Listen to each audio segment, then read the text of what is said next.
Hey everyone, welcome back to the channel. I wanted to talk about something known as deloading weeks or days or weekend or whatever amount of time. Anyway, deloading, what the heck is that? Well, I'm glad you asked. Deloading is basically when, okay, let's say you're working out really hard, right? And you're like, man, I'm really getting tired of the same routine over and over and I'm starting to burn out. Feels like I don't have the same energy, and I kept doing the progressive overload. I kept getting stronger, but now I feel like I'm backsliding and I don't know what's wrong. You may have hit CNS fatigue, which stands for your central nervous system.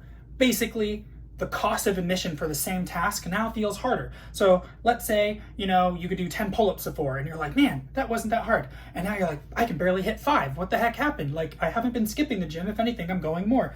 You may be hitting the point where I mentioned CNS fatigue. Your body is tired. Your nervous system is exhausted. You need some time for R&R to recover. That doesn't mean you potentially take off like a full week or two and do absolutely no physical activity. Deloading weeks are basically where you still train on some level, but you decrease the difficulty as part of your program to then increase your productivity when you come off of a deloading week. So you don't deload forever and you don't load forever. So basically for me, I do a deloading week about every 5 to 6 weeks, depending on how hard I pushed in that time frame. If it's 6 weeks, if I'm not too tired, like sometimes the time of year in summer, it's harder to even get myself to go to the gym in general. So I may deload every 5 weeks, but then in the winter or fall, I may deload every 6 weeks. And so I'll literally take a week. My last deloading week turned into 2 weeks because I felt like I still need a little more time. So it takes a lot of listening to your body and seeing, are you making excuses because you don't want to work out, or do you actually need a little more recovery? Because everyone recovers at a different rate.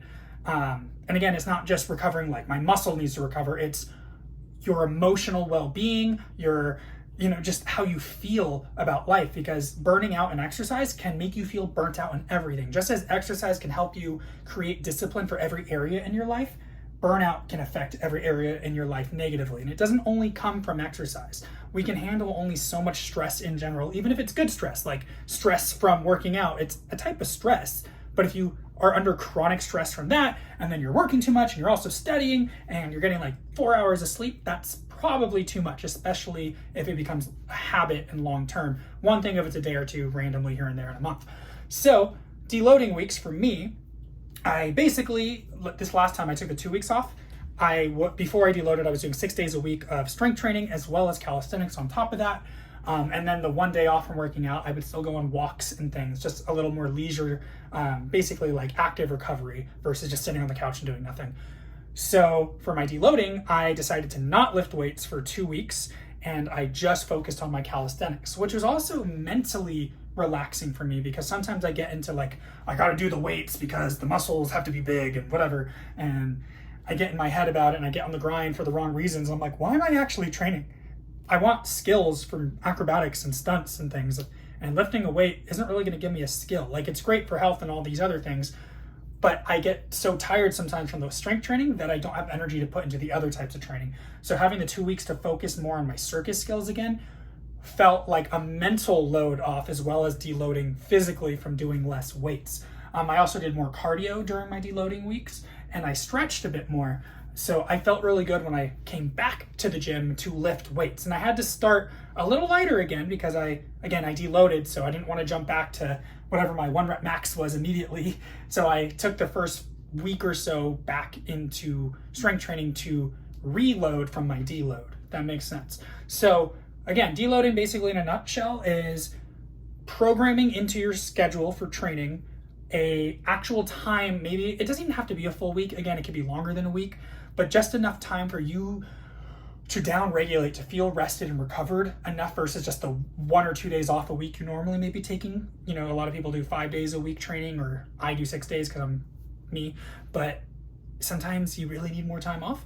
And maybe that actually means taking a full week or two off of actual training, and all you do instead is like yoga and walking, or maybe just like going on a hike, things that are still good for you, still moving the body, because it's really never good, in my opinion, to just sit and do absolutely nothing unless you're like recovering from an injury. And even there's research about trying to get moving as quickly as possible. Talk to your doctor though. Don't just listen to this video out of context if you're going to do that and you were just released from the hospital. My point being though, movement is medicine in a lot of ways. So typically, one of my favorite quotes that I don't even know who said it, but the mind benefits from stillness and the body benefits from movement. So we tend to do the opposite. We make our mind exposed chronically to social media and whatever, and we're stressed out and the world is ending every 5 seconds and blah, blah, blah, doom scrolling. And then we sit there because we're like drained after looking at all the negativity, and then we just play video games. Again, I like video games, but shouldn't be all of life. It can be a part of life, but you know, go out there and live actual life too. So my point being, sometimes you gotta recover though. And recovering doesn't mean to sit there doing nothing, but deload, do less sets. So even if you still want to lift weights during your deloading week, that's fine. Let's say normally you do 6 sets of 10 whatever reps for exercises. Maybe you'll do 3 sets of 5 or 3 sets of 10, which is still less.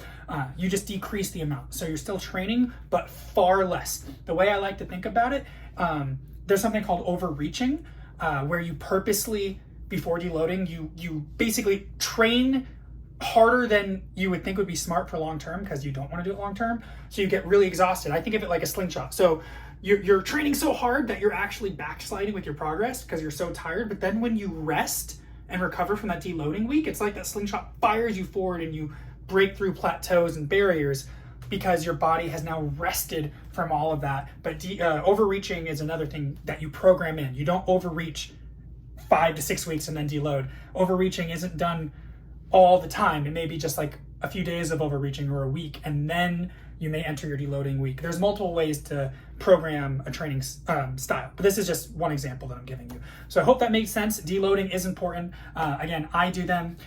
I am an advocate of basically remembering it's not about necessarily overtraining, it's that we under recover or under rest. So make sure you value rest as much as you're training, but also be honest with yourself. Are you even training hard enough to need a deloading week? If you go to the gym and like you're just talking to your friends for half the workout and you do a couple, bicep curls and put the weights down, you're like, whoa, that was hard. And you go home. I mean, did you push yourself that hard? I mean, not that every workout needs to kill you and break you. It doesn't, nor should it. But if you're not earning the deloading week, you may just be being lazy and be like, I'm on my deloading week and now I'm going to eat a bunch of pizza and drink soda and wow, now I don't want to go back to the gym at all. Don't do that. So make sure it's something that's earned, that you actually are training if you are going to do deloading week. So that's my advice for today. Hope you like it. Please comment, like the video, post your questions below for other fitness stuff because I am happy to answer your questions for you, and enjoy the rest of your day.